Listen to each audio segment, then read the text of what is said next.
Good morning friends, welcome back to my channel. আশা করছি সবাই ভালো আছো। তো দেখো গাছের ফুলগুলো কি সুন্দর হয়েছে, আর যেগুলো কুড়ি এসেছে সেগুলো তো সামনেই ফুটবে। তোমাদের সাথে সবটাই শেয়ার করব। যদিও আজকে গুড মর্নিং বলে ব্লগটা শুরু করলেও আজকে সারাদিনে আর সেভাবে ভিডিও করতেই পারিনি। এই যে এখন বেলা করে এসেছি বিছানাটা গোছাবো, আজকে সারাদিনটা খুব ব্যস্ততার মধ্যে কেটেছে। প্রচুর কাঁচা ছিল, এটা সেটা নানানটা কাজ ছিল। মানে আজকে আমার এতটাই শরীরটা খারাপ, তার মধ্যে শ্যাম্পু করেছি, এত শত কেচেছি, এই সমস্ত কিছু করে আমি আর ভিডিও করতে পারিনি। আসলে যদি শরীরে এনার্জি না থাকে কোনো কিছুই যেন ভালো লাগে না। কিন্তু সংসারের কিছু কাজ তো যেগুলো থাকে একদম বাধ্যতামূলক করতেই হবে, তার মধ্যে যদি বাড়িতে কেউ না থাকে তাহলে তো আর কিছু করার নেই। তো সেই কারণেই করতেই হয়। তো এখন দেখো ঘুমানোর আগে মানে দুপুরে একটু বিশ্রাম করা হবে, তার আগে আমি বিছানা চাদরটা এখন পাততে এসেছি। ধরো এখন বেজে গেছে 2:30 মতো। তো এখন এই বিছানা চাদরটা পাতিয়ে তারপরে বিছানা মানে বালিশগুলো পাতিয়ে দেব, একটু পরে ওরা মানে ঘুমোবে আর কি। আর আমিও একটু বিশ্রাম করব এডিট করতে করতে। মানে এখন আর বিছানা চাদর পাতিয়ে বিছানাটা আর অর্গানাইজ করতে পারবো না, এখন এই বালিশটা বিছিয়ে নিতে হবে। তো আজকে বেডশিটটা কেচে দিয়েছি, না কাচতে পারিনি, সরি তুলে দিয়েছি, কেচেছি অন্যগুলো, মানে এখানকার বেডশিটটা আর কাচতে পারিনি। তো সেটা আমি ভিজিয়ে দেব, পরের দিন কেচে দেব। আর আমার গলাটার অবস্থা তো তোমরা বুঝতেই পারছো, তো একটুখানি অ্যাডজাস্ট করো। খুব বাজে লাগছে শুনতে জানি, কিন্তু আমি যদি এই গলায় ভয়েস ওভার দিয়ে ভিডিও না করি তাহলে তো বসে থাকতে হবে কবে আমার শরীর ঠিক হবে, গলা ঠিক হবে, তারপরে তোমাদের ভিডিও দিতে পারবো। তো যাই হোক, দেখো এখন বিছানাটা গুছিয়ে নিলাম। তো এডিট করতে করতে মাঝখানে আবার কাশিও চলে আসছে, এমন হচ্ছে অবস্থা। তো যাই হোক, আমি এখন চলো আমি বিছানাটা করে ওদেরকে ঘুমোতে দিয়ে দিই, ওরা শুয়ে পড়ুক আর আমিও একটুখানি বিশ্রাম করে নেব। তারপরে সন্ধ্যা থেকে ব্লগটা কন্টিনিউ করব। তো প্রতিদিন তো একই টাইমে ধরো ওই সকালবেলা থেকে ভিডিও শুরু করি, আজকে না হয় একটু আলাদা সময় থেকেই ভিডিওটা স্টার্ট করলাম। আশা করছি তোমাদের আজকের ভিডিওটা খুবই ভালো লাগবে। তো চলো দেখতে থাকো।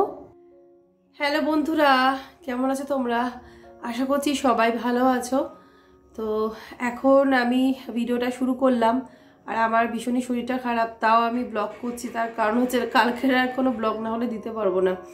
তো ভাবলাম যে তাহলে এখন শুরু করেছি বলতে টুকটাক কাজ দিয়ে ভিডিওটা স্টার্ট তো করেছিলাম। ওই যখন ধরো দুপুরবেলার দিকে বিশ্রাম করতে এসেছিলাম, বিছানার চাদরটা পাতালাম, তারপরে আর ব্লগটা কিছুই মনেই নেই আমার।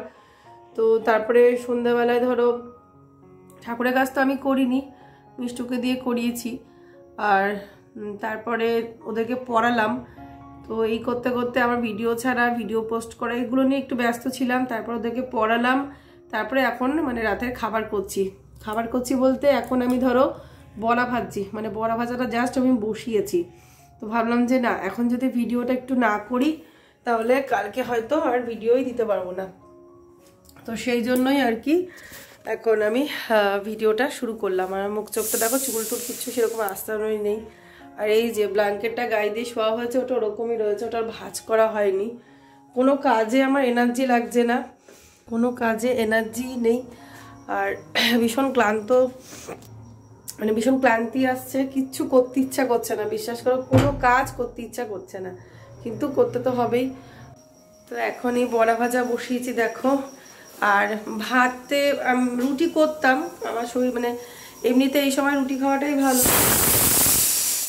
সর্দি জ্বরে টরে রুটি খাওয়াটাই ভালো, কিন্তু আমার রুটি করতে ইচ্ছেই করছে না। ওর জন্য দেখলাম ভাত রয়েছে, ভাত গরম বসিয়ে দিয়েছি। আর অল্প কটা ভাত মনে হচ্ছিল কম হবে, তো সেই জন্য অল্প কটা চাল আমি প্রেসার কুকারে দিয়েছি। আর এই দেখো বড়া ভাজা হচ্ছে, এই যে বড়া ভাজা হচ্ছে। এখন বড়া ভাজাটা হলে তারপরে ওদেরকে খেতে দেবো, আমিও খাবো। আমার এমনিতেও খুব একটা খিদে তৃষ্ণা কিছু সেরকম একটা নেই।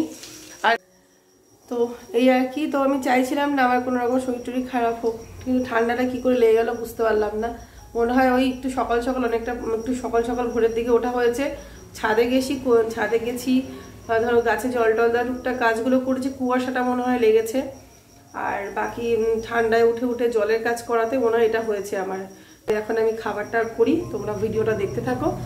আর এই তো ছোটোখাটো একটা ব্লগ বানাচ্ছি যাতে তোমাদেরকে দিতে পারি। তারপরে তো কালকে সকাল থেকে ব্লগ তুলবই, মানে শ্যুট করবই। আজকে এই রাতেরটুকু ভিডিও করছি একমাত্র যাতে সোমবারে ভিডিও দেওয়া যায়। তো এখানে হচ্ছে আলুর বড়া, দেখো আলুর বড়াটা করছি। আর গ্যাসের ফ্লেমটা একটু লো করে বড়াগুলো করলে না বেশ ভালো হয়, খাস্তা হয় বড়াগুলো, আর ভেতরে কোনো কাঁচা ভাব থাকে না। সেজন্য বড়া করার সময় এমনিতেই গ্যাসের ফ্লেমটা হাইতে দেওয়া যায় না, একটু টাইম লাগে। তো এখানে এই যে বেসন দিয়ে ওই বাবা কুকুরগুলো, তো এখানে আলুটাকে আমি ঘষে নিয়েছি, ঘষে ঝিরিঝিরি করে নিয়েছি ওই গ্রেটারে। তারপরে কাঁচা লঙ্কা কুচি, একটু ধনেপাতা, তারপরে বেসন, একটু লবণ, সামান্য একটু সোডা, একটু হলুদ দিয়ে ভালো করে ব্যাটারটা মাখিয়েছি। যে বেশি বেসনের বড়া না ভালো লাগে না, মানে বেসনটা একটু কম কম থাকবে।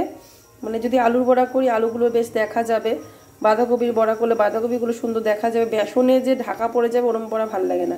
সেই জন্য বেসনটা আমি কম দিই সবসময় বড়াতে। তো দেখো এই যে বড়াগুলো দেখতে এরকম হবে, মানে বেসন বেশি হলে কী হয় বলো তো, দেখাই যায় না কিসের বড়া করেছে, খেতেও ভালো লাগে না।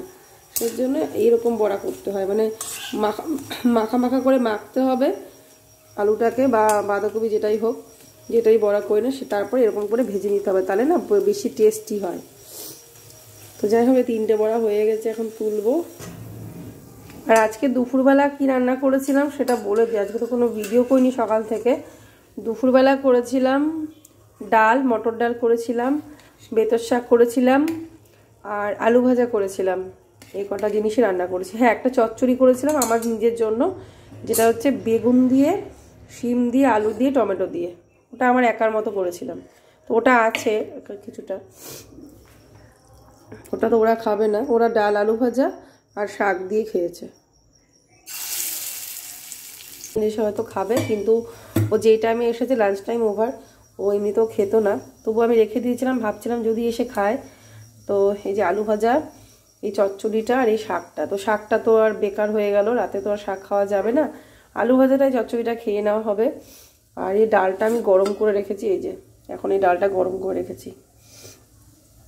আর এখানে ভাতও গরম হয়ে গেছে, এই যে ভাতও গরম। আর এই যে এখানে এই ভাতটা আমি আর ফ্যান ঝরাবো না, ওই রকমই আমি খাবো, কারণ আমার যা অবস্থা আমার কিছুই রুচি লাগছে না সেরকম একটা। এখন এই বড়াটাকে উল্টে দিই আর একটু গ্যাসটা বাড়িয়ে দেবো। এদিকে আমার হাজব্যান্ড ফোন করছে, একটু কথা বলে নিই। তো এখানে বড়াগুলো দেখো হয়ে গেছে, আমি না কথা বলতে বলতে বড়াগুলো সব ভেজে ফেলেছি। ওদিকে একবার আমার হাজব্যান্ডের সাথে কথা বললাম, আর এদিকে আবার মা ফোন করেছিল বোনের ফোন থেকে একটু খোঁজ নেওয়ার জন্য। ওই প্রতিদিন দরজাগুলো আটকেছি কিনা, এটা করেছি কিনা, ওটা করেছি কিনা খোঁজ নেবে। ও তো যাই হোক, তো এখন ওদেরকে খাওয়াতে যাবো। আজকে না অনেকটা রাত হয়ে গেল, ওদের খাওয়াতে খাওয়াতে এতটা লেট হয় না। তো এই যে বড়া রেডি, এখন আমি ওদের খাবারটা বেড়ে খাওয়াবো, মনাকেও দিয়ে দিই। তো এখন এই যে দেখো ভাত বেড়ে নিচ্ছি, আর মনাকে দিয়ে দেবো, আর ওদিকে আমি তো ওদেরকে খাইয়ে দেবো। এমনিতেই দুপুরেই খাইয়ে দিই, সেখানে রাতের বেলা তো খাইয়ে দিয়েই থাকি। হ্যাঁ, খুব কম, মাঝে মাঝে হয়তো দুপুরবেলা ওরা নিজেরা খেলো। তো আমি কি জানি, আমার একটা অভ্যেস হয়ে গেছে ওদেরকে খাইয়ে দেওয়া, আর ওদেরও না অভ্যেস হয়ে গেছে, মানে ওরা না নিজেরা খেতে চায় না। তো দেখি অভ্যেসটা চেঞ্জ করতে হবে, দুপুরে যাতে নিজেরা হাত দিয়ে খায়। কি বলতো, বাচ্চারা যদি হাত দিয়ে খাবার খায় তাহলে কিন্তু বাচ্চাদের যে খাবারের স্বাদগুলো ওরা ভালো বুঝতে পারে, খাবারের যে গুণাগুণগুলো থাকে সেগুলো কিন্তু শরীরে ভালো কাজ করে। কিন্তু ওরা যদি ধরো টিভি দেখতে দেখতে খাচ্ছে, না হয় মোবাইল দেখতে দেখতে খাচ্ছে, এটা কিন্তু খুবই বদ অভ্যেস। তো এটা আমি বলি, যখন বলি তখন দুম করে ফোনটা রেখে দেবে, কিন্তু ওই যে একটা অভ্যেস হয়ে গেছে খাবার সময় ফোনটা হাতে নেওয়া, না হলে টিভিতে কার্টুন দেখা। তো এখানে মনা আমার সাথে গল্প করছিল, কি একটা বিষয় আলোচনা করছিলাম, তো একটা কি একটা হাসির কথা বলছিল। তো এই আর কি, তো বলছিল যে মা এই কথাগুলো যদি তোমার ব্লগে তুমি রাখতে পারতে, দেখতে সবাই কি হাসতো আর কত এনজয় করতো। আমি বলছি যে না, সব কিছু সব কথা তো ওরকম সোশ্যাল করা যায় না। তো এই যে এখানে নিয়েছি ডাল ভাত গরম, সব গরম ধোয়া হচ্ছে, আর এই যে আলু ভাজা, আর এই যে বড়া নিয়েছি 4টে, মিষ্টি 2টো, গোপালের 2টো, মনাকে দিয়ে দিলাম খেতে, মনা খাচ্ছে, মনাও বসলো। আর এখন ওদেরকে খাইয়ে তারপরে আমি খাবো। হ্যাঁ, ডাল তো হয়েছে, কতটা ডাল।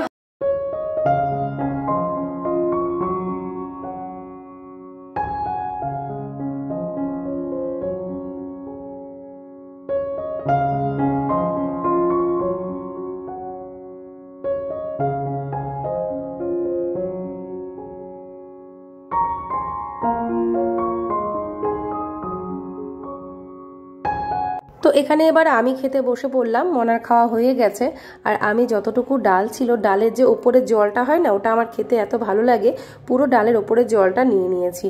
আর এটা ছিল মটর ডাল, তো মটর ডালটা খেতে আমার এমনিতেও ভালো লাগে, তবে হ্যাঁ মটর ডালটা একটু পাতলাই আমার পছন্দ।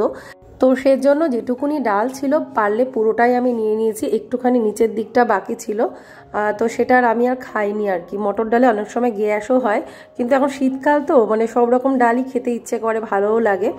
তো যাই হোক, খাওয়া দাওয়া হয়ে গেল। আর বড়া দিয়ে না মানে ভীষণ ভালো লাগলো খেতে আর কি, মুখরোচক লাগলো। আর এখন ওই সর্দি জ্বরের মুখে সব কিছু স্বাদ লাগেও না। তো এখানে কটা ভাত রয়েছিল হাঁড়িতে, তো হাঁড়ির থেকে ভাতটা আমি বাটিতে রেখে হাঁড়িটা ভিজিয়ে রাখবো।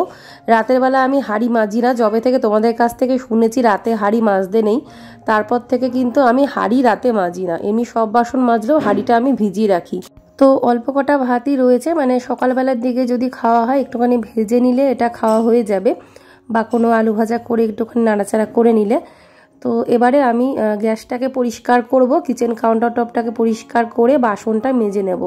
ভাবছিলাম যে শরীরটা তো সাথ দিচ্ছে না, বাসনগুলো রেখেই দিই, শুধু এমনি কাউন্টার টপটা গ্যাসটা পরিষ্কার করে বাসনগুলো ভাবছিলাম সিঙ্কে জমিয়ে রেখে দেব, কারণ এগুলো কোনোটাই তো আর এঁঠো বাসন না। এমনি এঁঠোগুলো সব, মানে এঁঠো বলতে যেগুলো ধরো ফুড পার্টিকেলস যেগুলো মানে এটা ওটা, সেগুলো সব পরিষ্কার করে আমি বাইরে ফেলে এসেছি। এখন শুধু প্লেন বাসন কটাই রয়েছে। তো তারপরে ভাবলাম যে না, সেই তো আবার একই ব্যাপার, এখন ঠান্ডা জল ঘাটতে ইচ্ছে করছে না, কিন্তু সকালবেলাও তো সেই একই ব্যাপারই হবে। তো দেখলাম তার থেকে থাকুক, এখন না হয় একটু রাত হলে হোক, আমি কাজগুলো করেই নিই। আর এই কাজটা করা থাকলে আমার সত্যি সকালে অনেকটা তাড়াতাড়ি হয় কাজগুলো, মানে রান্নাঘরে কাজ ফেলে রাখলে আমার সকালবেলা উঠে আমার একদমই ভালো লাগে না। আর আমার মনে হয় সংসারে লক্ষ্মীশ্রী একটা পজিটিভিটি রাখার জন্য রান্নাঘরটা কিন্তু সবসময় আমাদের এরকমই পরিষ্কার রাখা দরকার। মানে বাসন কোসন জমিয়ে রেখে দিয়ে রাতের বেলা চলে যাওয়া, ওটা আমার মনে হয় না খুব একটা ভালো। তবুও আমি সময়তে তো ওটা করতেই হয়, যখন আমার অসুবিধে হয় যে পারছি না, কিন্তু চেষ্টা করি যাতে সেটা না করতে হয়। তো এখানে গ্যাস স্টোভের মধ্যে আমি একটু লিকুইড ভিম দিয়ে দিয়েছি, দিয়ে তারপরে আমি একটুখানি স্পঞ্জটা দিয়ে ভালো করে পরিষ্কার করে জল কাপড় দিয়ে, মানে জল নেকড়া দিয়ে আর কি, চিপে নিয়ে 2-3 বার করে ভালো করে মুছে নিই। এতে না গ্যাসটা একদম চকচকে পরিষ্কার থাকে। তার সাথে আমি গ্যাস স্টোভের পেছন দিকে যে ওয়ালটা মানে টাইলসগুলো একটু মুছে নিই। আর গ্যাস স্টোভের নিচেও কিন্তু অনেক সময় দেখবে রান্না বান্না করতে গিয়ে এটা ওটা অনেক সময় পড়ে থাকে, আমরা কিন্তু জানতেও পারি না। তো সেই কারণেই কিন্তু সবসময় গ্যাস স্টোভটা পরিষ্কার করার সময় গ্যাস স্টোভটা একটু উঠিয়ে নিয়ে নিচটা একটু মুছে নেওয়া দরকার, কিছু না কিছু দেখবে নোংরা থাকেই টুকটাক। তারপরে দেখলাম যে ওই বাস্কেটের মধ্যে কিছু বাসন আছে, শুকনো বাসন, সেগুলো এখনো তুলতে পারিনি। তো ভাবলাম তাহলে এই বাসনগুলো এই আলাদা বাস্কেটেই রাখি, সকালবেলা একসাথে করে গুছিয়ে নেব। তো সেজন্য আলাদা একটা বাস্কেটে এখনকার বাসন কটা মেজে আমি রেখে দিচ্ছি। তো চলো আমি কাজটা কমপ্লিট করে নিই, তোমরা ভিডিওটা দেখতে থাকো। আর বাসন মাজার পরে আমি সিঙ্কটাকেও কিন্তু মেজে নিই।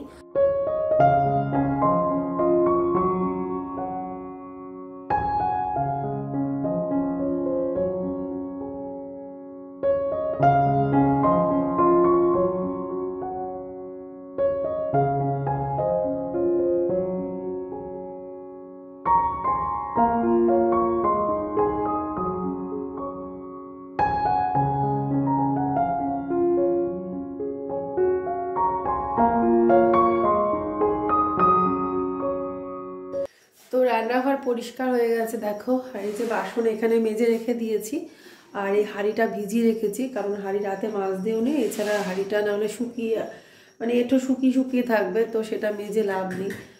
আর এখানে এই যে সব পরিষ্কার, গ্যাসটা সব পরিষ্কার, তো দেখো রান্নাঘর একদম টিপটপ।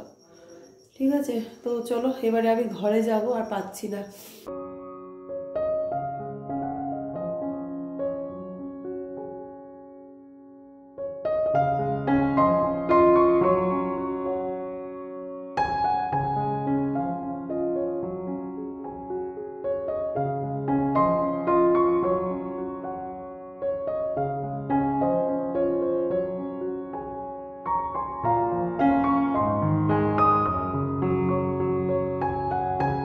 তো আজকে আর ফেস ওয়াশ দিয়ে মুখটা ধুতে পারিনি, এমনি প্লেন জলেই ধুয়ে এসেছি। আর এখন এমনিতে দেখতে আমাকে যেমন লাগছে বুঝতেই পারছো, আইব্রোটা যেহেতু করা নেই, তো ওই কারণেই। তো মুখে একটু নিভিয়া ক্রিম মেখে নিলাম। আর শীতকালে নিভিয়া ক্রিমটা সত্যি খুবই উপকারী, মানে হাতের তালুতে মানে দেখবে মানে হ্যান্ড ক্রিম বলো ফেস ক্রিম বলো নিভিয়াটা ভীষণ ভালো। তো ওটা মেখে আমি ভীষণই স্যাটিসফাইড। সো ফ্রেন্ডস, এখন এই ঘুমিয়ে পড়বো। এখন কিন্তু 12টা বেজে গেছে, ঠিক আছে? হ্যাঁ 12টা বেজে গেছে। তো এই এখন চুলটাকে একটু আশ্রে একটু বেরুনি করতে পারলে করবো, নাহলে এমনি গুটিয়ে রেখে দেবো। দিয়ে এখন আমরা ঘুমিয়ে পড়ছি। আজকে মিষ্টু গোপালও এখনো জেগে আছে। মিষ্টু শুয়ে পড়েছে কিন্তু এখনো ঘুমোয়নি। আর গোপাল তো জানোই আমি ঘরে না আসলে কি করি বা ঘুমোবে, যেহেতু বাবাও বাড়িতে নেই, তো সেজন্যই। তো এখন এই শুয়ে পড়বো। আর আবার সকাল থেকে আবার দেখি যদি ব্লগটা বেশি ছোট হয়ে গিয়ে থাকে তাহলে সকালবেলা আরেকটুখানি শ্যুট করে সকাল থেকে আরেকটুখানি কন্টিনিউ করে তারপরে এই ব্লগটা এন্ড করব।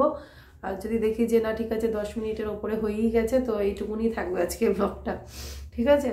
তো চলো আবার সকালে দেখা হচ্ছে। আমি সকালে ভিডিওটা এন্ড করব। এখন ঘুমিয়ে পড়ি আর চুলটাকে একটু আঁচড়ে নেব। আঁচড়ে দেখি বেরুনি আর করতে ইচ্ছে করছে না, একটু গুটিয়ে রেখে দেবো।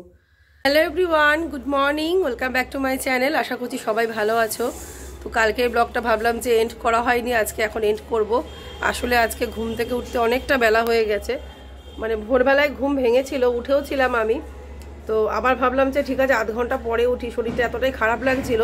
জ্বরের ওষুধ খেয়েছি কালকে রাতের বেলা, কিন্তু ওই যে ঘুমটা আর ভাঙেনি। শেষে দেখি মনা আমাকে ডাকছে, তো বেলা হয়ে গেছে উঠতে। তো এখন এই গোপালকে মিষ্টু ঠাকুরকে ভোগ দিল। এখন যাব নিচে গিয়ে তারপরে চা খাবো। রান্নাঘর বারান্দাটা দেখলাম মনা ঝাড় দিয়ে দিল। আমি বাইরে উঠোনটা ধুলাম, বাইরে গেটটা ধুলাম। উঠোন গেট ধুয়ে বা ছাদে এসে গাছে জল দিলাম, এই ঘরটা মুছলাম, ঠাকুর ঘরে বারান্দা মুছলাম, এগুলো সব মুছে পরিষ্কার করে নিয়েছি।